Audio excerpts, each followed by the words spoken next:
I am back with a new topic that is set of real numbers.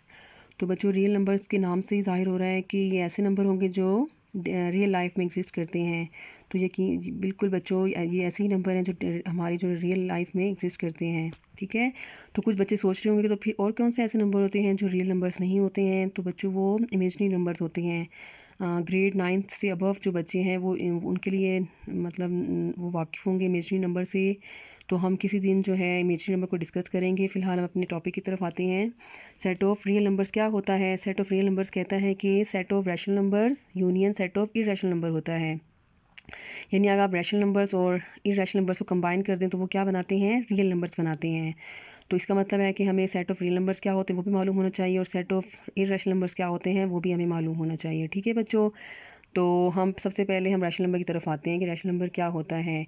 Rational number के बारे में मैं पहले भी एक वीडियो बना चुकी हूँ, लेकिन मुझे यहाँ पे दोबारा इसको क्लियर करना पड़ेगा, क्यों? ताकि जो बच्चे जो न्यू स्टूडेंट्स हैं जो रियल नंबर्स के बारे में जानना चाहते हैं उनके लिए हेल्प हो। रैशनल नंबर बच्चों क्या होते हैं? A number which is in the form of p divide by q where p q belongs to integers but q is not equal to 0। और जी आपको बता दिया जाए कि जी में कौन कौन से एलिमेंट्स होते हैं। 0 1 2 3 and so on, -1 -2 -3 and so on. ठीक है। तो कहता है कि रैशनल नंबर जो होते हैं वो किस शक्ल के होते हैं? p डिवाइड बाई q की शक्ल के होते हैं। और p और q को क्या होना चाहिए? इंटीजर्स होना चाहिए, यानी इनमें से कोई से भी आप एलिमेंट्स यहाँ पे ले सकते हैं। लेकिन बाउंड कर दिया गया है कि q को 0 नहीं होना चाहिए। देखिए आप p और q, जी जो है 0 भी तो है ना, q 0 लिया जा सकता था, लेकिन वो बाउंड कर रहा है कि q को 0 नहीं होना चाहिए। उसकी रीज़न ये है कि आप जो भी p कोई भी इंटीजर हो, और अगर वो 0 से q हम 0 ले लें और वो इंटीजर q क्या कहते हैं 0 से डिवाइड हो तो उसका आंसर इन्फिनिटी आता है। तो बच्चों रैशनल नंबर जो है वो डिफाइंड नंबर्स हैं, तो इसलिए वो उसका आंसर इन्फिनिटी आ रहा है, तो वो infinity is not defined, so we can't take q is equal to 0। ठीक है बच्चों। तो मैं आपको एग्जांपल्स लेके दिखाऊंगी तो आपको ज़्यादा क्लियर होगा कि रैशनल नंबर्स क्या होते हैं। मैंने फ़र्स्ट एग्जांपल ली है -3। -3 जो है बिल्कुल एक रैशनल नंबर है। अगर आपको लग रहा है कि यहाँ पे क्यू नहीं है तो बच्चों यहाँ पे क्या है? क्यू क्या है? 1 है, क्योंकि -3 को आप 1 से डिवाइड करते तो आंसर -3 ही आता है। जहाँ पे अगर आपको यहाँ पे डिनोमीटर नज़र नहीं आ रहा तो वहाँ पे इसका मतलब है डिनोमीटर क्या है? 1 है। ठीक है। तो इसलिए ये एक रैशनल नंबर है, क्योंकि इसको हम p डिवाइड बाई q की शक्ल में लिख सकते हैं, where p q belongs to integers. -3 और 1 जो है बिल्कुल इंटीजर से बिलोंग करते हैं। ठीक है बच्चों। तो देखा जाए तो ये -3 जो एक इंटीजर भी तो है, तो इसका मतलब हुआ कि इंटीजर जो है वो रैशनल नंबर होता है।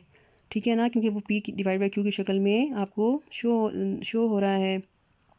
याद रहे कि जितने भी इंटीजर्स होते हैं ना वो तमाम रैशनल नंबर्स होते हैं, क्योंकि उन तमाम को हम p डिवाइड बाई q की शक्ल में लिख सकते हैं। मैं आपके लिए एक और एग्जांपल ले लेती हूँ। 0 is a integer, 0 is an integer and it is also a rational number because 0 can be written in the form of 0 divide by 1 where 0 and 1 belongs to z। तो इसका मतलब ये हुआ कि all integers are rational numbers. Okay. Second example मैंने आपके ली है -2.71। तो देखा जाए तो मैंने किस टाइप की एग्जांपल ली है? आपकी डेसिमल की एक टाइप है टर्मिनेटिंग डेसिमल नंबर्स, यानी पॉइंट के बाद जो है डिजिट टर्मिनेट मतलब रुक जाएं, मतलब क्या कहते हैं, रुक जाए आंसर, यानी कि फाइनाइट होने चाहिए। ठीक है। मैंने एक टर्मिनेटिंग डेसिमल नंबर की एग्जांपल ली है। तो टर्मिनेटिंग डेसिमल नंबर देखें आप इस एग्जांपल में, ये p डिवाइड की शक्ल में दिखाया जा रहा है। ठीक है। वैसे एक ट्रिक है कि अगर आपने डेसिमल से फ्रैक्शन में जाना है, टर्मिनेटिंग डेसिमल नंबर से क्या कहते हैं p डिवाइड q की शक्ल में जाना है, तो इसकी एक ट्रिक ये है कि आप पॉइंट हटाते हैं, नीचे 1 लगाते हैं, और पॉइंट के बाद जितने डिजिट्स होते हैं उतने आप यहाँ पे 0 लगा देते हैं, तो ये p डिवाइड q की शक्ल में चला जाता है। तो इसका मतलब है कि टर्मिनेटिंग डेसिमल नंबर्स को भी हम p डिवाइड q की शक्ल में दिखा सकते हैं। ठीक है। तो p यहाँ पे -271 है और 100 q है, तो ये दोनों नंबर जो हैं आपके इस सेट z में बिलोंग कर रहे हैं। तो इट्स मीन कि terminating decimal number is a rational number. तो बच्चों याद रहे कि तमाम रैशनल जो टर्मिनेटिंग डेसिमल नंबर्स होते हैं वो रैशनल नंबर्स होते हैं। ठीक है बच्चों। थर्ड एग्जांपल मैंने आपके लिए है 22/7। 22/7 देखा जाए तो क्या ये रैशनल नंबर है? ये बिल्कुल है। इसमें here p is 22 and q is 7। तो बच्चों आप सोच रहे होंगे कि मैं ये जब रैशनल नंबर की एग्जांपल दे रही हैं और आपने एक एग्जांपल यहाँ पे 22/7 दे दी है, तो आप इसको मज़ीद क्यों 22 को 7 पे डिवाइड करके आंसर लेकर आ रही हैं? तो बच्चों यहाँ पे एक मैं आपको क्या कहते हैं एक पॉइंट बताना चाह रही थी, इसलिए मैंने इसको 22 को दोबारा 7 पे जो है डिवाइड किया है।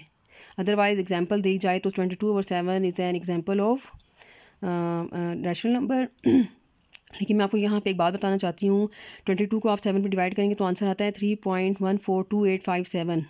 और ये 1142857 दोबारा रिपीट होता जाता है बार बार, इसलिए मैंने इसके ऊपर क्या लगा दी है, बार लगा दी है। तो ये बार क्या शो कर रहा है कि 1422857 ये रिपीट होता जा रहा है। ठीक है, तो बच्चों ये एक डेसिमल नंबर्स की एक टाइप है recurring decimal numbers.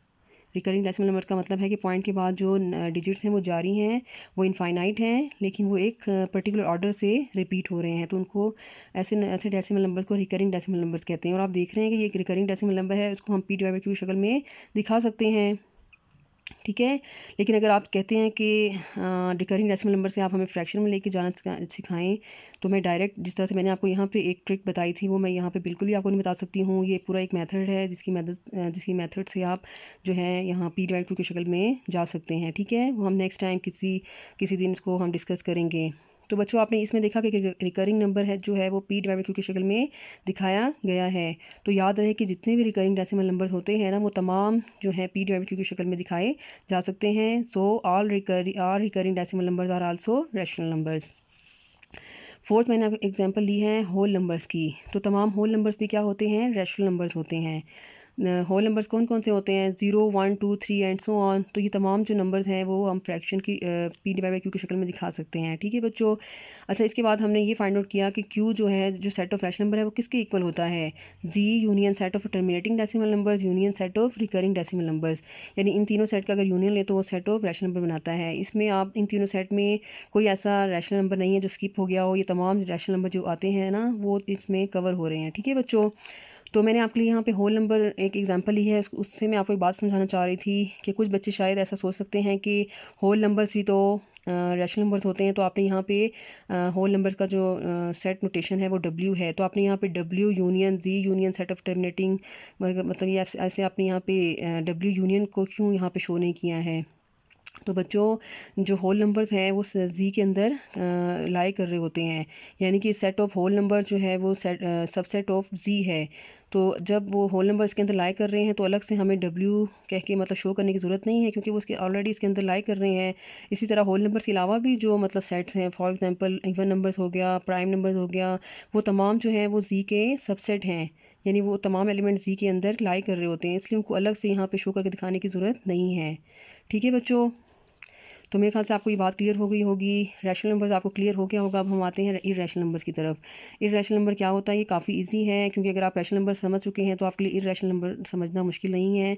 A number which can't be written in the form of p/q where p/q belongs to integers and q is not equal to 0। यानी जो नंबर p/q की शक्ल में लिखे नहीं जा सकते हैं उन्हें इररेशनल नंबर्स कहते हैं। तो इसकी एग्जांपल मैंने आपके ली है -√3, जिसका आंसर देखें -1.732050 आता है, और ये सो ऑन है। तो बच्चों यहाँ पे मैंने कोई बार यूज़ नहीं की है, तो इसका मतलब ये है कि ये पॉइंट के बाद जो है डिजिट्स जारी तो हैं, इनफाइनाइट डिजिट्स तो हैं, लेकिन वो कोई एक ख़ास पर्टिकुलर ऑर्डर से जारी नहीं हैं। तो यही जो है ना इरेशनल नंबर की पहचान है कि उसमें जो है एक तो वो p/q की शक्ल में लिखा भी नहीं गया है, आप यहाँ से भी देख सकते हैं। और आप एक ये भी यहाँ से ये भी आपके लिए पहचान है कि अगर वो पॉइंट के बाद नंबर जो है वो जारी है, वो एक पर्टिकुलर ऑर्डर से जारी नहीं है, तो वो इरेशनल नंबर होता है। और ये एक ना डेसिमल नंबर की थर्ड टाइप है नॉन रिकरिंग डेसिमल नंबर्स। अगर आपको याद हो तो हम दो टाइप्स पढ़ चुके हैं, टर्मिनेटिंग डेसिमल नंबर्स, और सेकंड टाइप होती है डेसिमल नंबर्स की रिकरिंग डेसिमल नंबर्स। तो ये दो टाइप्स थी डेसिमल नंबर्स की। थर्ड टाइप है कि पॉइंट के बाद नंबर जारी तो रहें, डिजिट जारी तो हैं, लेकिन वो कोई ख़ास पर्टिकुलर ऑर्डर से जारी नहीं है, बस कुछ रैंडम जारी हैं। ठीक है, तो ये थर्ड उसकी है, जिसका नाम है नॉन रिकरिंग डेसिमल नंबर्स। तो आप देख रहे हैं कि नॉन रिकरिंग डेसिमल नंबर जो है वो क्या होता है, इररेशनल होता है। इसको हम p/q की शक्ल में नहीं लिख सकते हैं। -√3 के नीचे अगर आप 1 डाल भी देते हैं तो q तो इंटीजर होगा, लेकिन -√3 इज़ नॉट एन इंटीजर। इसके बाद मैंने सेकंड एग्जांपल आपके ली है पाई एक कांस्टेंट वैल्यू है, जिसकी वैल्यू है 3.1514159265 एंड सो ऑन। यानी ये भी पॉइंट के बाद इनफाइनाइट डिजिट्स हैं, बट वो पर्टिकुलर ऑर्डर से जारी नहीं है। तो इसका मतलब है ये भी नॉन रिकरिंग डेसिमल नंबर है, और नॉन रिकरिंग डेसिमल नंबर जो होते हैं वो इररेशनल नंबर्स होते हैं। ठीक है बच्चों, याद रहे ये तो हमने एक दो एग्जांपल्स ली हैं। तो तमाम जो नॉन रिकरिंग डेसिमल नंबर्स होते हैं ना, वो उनको हम p/q की शक्ल में नहीं लिख सकते हैं, तो इसलिए नॉन रिकरिंग डेसिमल नंबर्स और इररेशनल नंबर्स। एक और मैंने आपकी एग्जांपल ली है √5/3। तो देखें ये तो इंटीजर है, लेकिन स्क्वायर रूट ऑफ 5 जो है वो इंटीजर नहीं है। So square root of 5 divide by 3 is also not an irrational number. तो इसकी वैल्यू अगर आप देखी जाए तो ये भी एक नॉन रिकरिंग डेसिमल नंबर है। सॉरी, यहाँ पे डॉट डॉट आएगा, ठीक है, यानी ये भी जारी रहते हैं, ये भी रुकते नहीं, इनफाइनाइट डिजिट्स हैं। तो इसके बाद हमने क्या फाइंड आउट किया कि क्यू प्राइम जो होते हैं, यानी कि सेट ऑफ इरेशनल नंबर्स क्या होते हैं, set of non recurring decimal numbers के इक्वल होते हैं, यानी इसमें सिर्फ नॉन रिकरिंग डेसिमल नंबर्स आते हैं। ठीक है बच्चों, तो मेरे ख्याल से आपको जो है इरेशनल नंबर भी क्लियर हो गया होगा। लास्ट में मैंने आपकी इन्फॉर्मेशन के लिए एक बात आपके लिए यहाँ पे लिखी है, अगर आप देख रहे हैं second largest set in the world कौन सा होता है, सेट ऑफ रियल नंबर्स होता है। ठीक है बच्चों, जो अभी आप पढ़ चुके हैं, रैशनल नंबर्स और इरेशनल नंबर को जब कंबाइन किया जाएगा तो वो रियल नंबर्स बनता है। सेट नोटेशन में आप इस तरह से लिखेंगे कि capital R is equal to Q union Q prime. ठीक है, अगर सेट की फॉर्म में आपने बताना है तो इसके बाद आपने ये बताना है कि सेकंड लार्जेस्ट सेट जो है आप जो होता है वो कौन सा होता है, सेट ऑफ रियल नंबर्स। और largest set in the world कौन सा है बच्चों, कॉम्प्लेक्स नंबर्स हैं, सेट ऑफ कॉम्प्लेक्स नंबर्स। तो ये भी एक अलग टॉपिक है, किसी दिन मैं इस टॉपिक पे भी डिस्कस करूँगी बच्चों। ओके, मुझे आपको यकीनन ये वीडियो पसंद आई होगी। Have a nice day, bye.